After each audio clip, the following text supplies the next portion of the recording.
very hard for him because he has always been an avid player to help his team to go forward, and he can't play the sport that he really loves anymore. So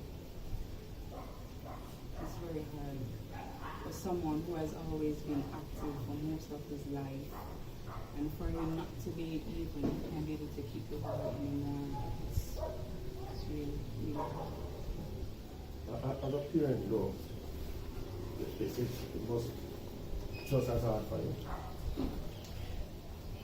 I had to be holding back tears at many times in itself and trying to be strong.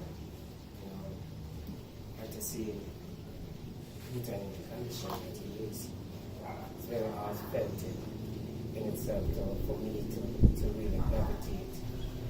But as it is, I know it's no fault of his that the sickness come on, because what it is actually a it is actually a very rare disease.